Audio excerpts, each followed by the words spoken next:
धर्म।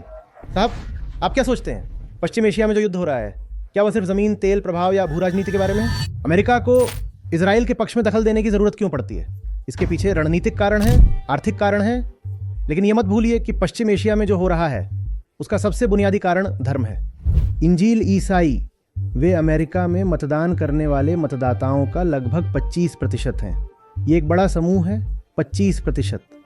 वे सचमुच बाइबल की उन भविष्यवाणियों में विश्वास करते हैं जो यीशु मसीह के पुनरागमन के बारे में कही गई हैं। और बाइबल कहती है कि यीशु मसीह के आने से पहले इजराइल राष्ट्र को मजबूत किया जाना होगा और उसकी रक्षा की जानी होगी। यहूदियों को अपनी प्राचीन भूमि में लौटना होगा, एक राष्ट्रीय जागरण होगा। इसीलिए यीशु के आगमन के लिए इजराइल की रक्षा जरूरी है और यही एक महत्वपूर्ण कारण है जो अमेरिकी विदेश नीति को प्रभावित करता है। इसी तरह ईरान एक शिया देश है जहाँ धर्मगुरुओं की हुकूमत है और सऊदी अरब वहाबी इस्लाम का पालन करता है। और यह शिया सुन्नी दुश्मनी यमन, सीरिया, इराक, लेबनान जैसे देशों में उनके परोक्ष युद्धों का रूप ले लेती है। हिजबुल्लाह जैसे संगठन जो शिया हैं, फिर अलकायदा और ISI जैसे संगठन जो सुन्नी हैं। वे कहते हैं कि वे खिलाफत स्थापित करना चाहते हैं। वे कहते हैं कि वे विधर्मियों या काफिरों से लड़ रहे हैं। वे कहते हैं कि वे शरिया कानून लागू करना चाहते हैं। तो क्या यह धर्म है या भू राजनीति? यहाँ तक कि उनकी भर्ती और अपने अस्तित्व को सही ठहराने की सारी दलीलें भी धार्मिक सिद्धांतों में डूबी हुई हैं।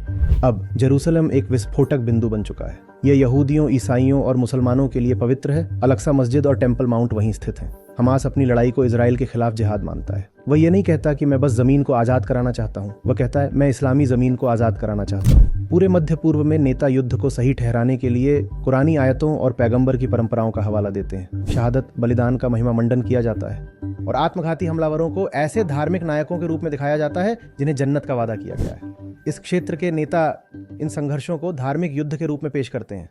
शिया बनाम सुन्नी, मुसलमान बनाम यहूदी। दुश्मन को अमानवीय दिखाने के लिए काफिर, राफिजी जैसे धार्मिक अपशब्दों का इस्तेमाल किया जाता है। ईरान अक्सर करबला की लड़ाई को राजनीतिक तरीकों से प्रयोग करता है ताकि उग्र राष्ट्रवाद को भड़काया जा सके। इस्लामी कथाओं में पश्चिम के खिलाफ अक्सर क्रूसेड्स का हवाला दिया जाता है। ईरान दुनिया भर में शिया मिलिशियाओं का समर्थन करता है और सऊदी अरब, कतर, तुर्की ने सुन्नी मिलिशियाओं का समर्थन किया है। धर्म मनुष्य की चेतना का एक बहुत ही मूलभूत हिस्सा है।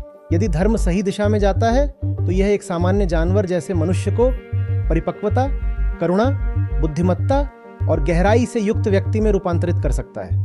धर्म एक महान उत्थानकारी शक्ति बन सकता है। दूसरी ओर, यदि धर्म विकृत हो जाए, यदि धर्म अहंकार का खिलौना बन जाए, तो धर्म सबसे विनाशकारी शक्ति बन सकता है। भारत में भी हमें सतर्क रहना होगा। हमें मध्य पूर्व से सीख लेनी चाहिए। हमें देखना चाहिए कि विकृत धर्म क्या कर सकता है और भारत में भी हमें बहुत सावधान रहना होगा।